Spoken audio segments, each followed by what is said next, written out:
Today I'm going to review the XMark Fitness seated calf raise. I've had the machine for 2 years. I got it from Amazon for $275. Unfortunately, the machine has jumped up in price to $375. I do think the machine is still worth it at that higher price tag. For anyone who's new to strength training, you do have two primary muscles that are involved in ankle extension, the gastrocnemius and the soleus. The gastrocnemius is best worked with a straight leg, for example, when you're doing standing calf raises. However, to work the soleus and de-emphasize the gastrocnemius, you need to go into a seated position, just like you assume when you go to a seated calf raise. If you're searching for a seated calf raise, you might notice that there are a few models on the market that look almost identical to this XMark model.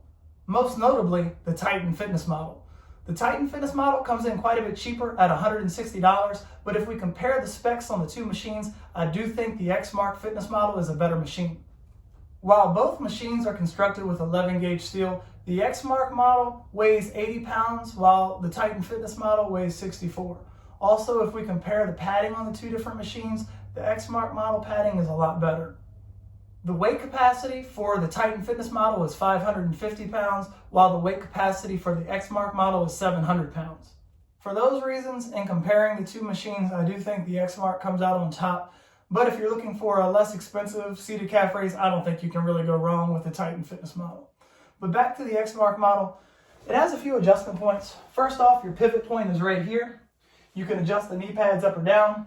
You can extend the weight horns out or back in.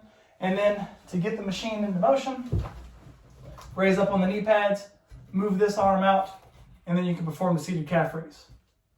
You can also do one leg at a time, although it does make the machine feel a little more unbalanced.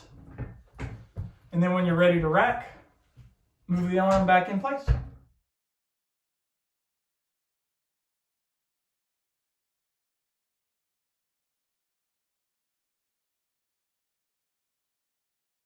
If you look online, this machine comes in gray. I painted mine black with bedliner paint. That paint job has held up very well over the last 2 years. I prefer all of my equipment to be black, so the bedliner paint came in handy for this piece. If we compare this machine to a commercial level machine such as a Cybex or a Hammer Strength, this machine actually feels harder to do with the same amount of weight, and that has a lot to do with the moment arm on the machine. There are a couple of ways I think this machine can be improved. First off, these weight horns are just way too long. They actually get in the way. You could take off a couple of inches and still have perfect function of the machine.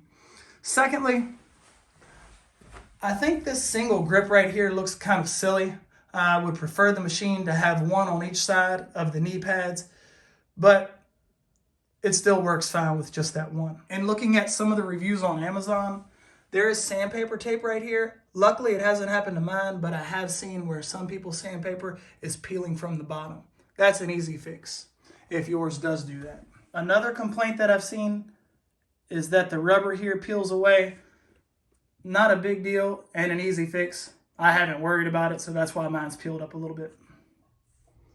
You can also use the seated calf raise as a GHD. Just make sure that you have weight on the weight horns.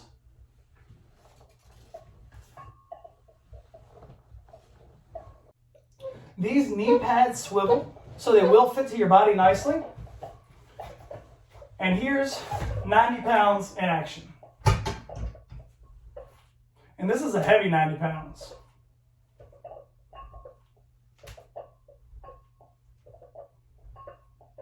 Again, because of the moment arm.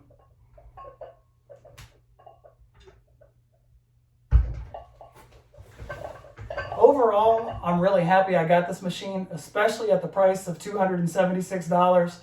At that price, I give it a 5 out of 5.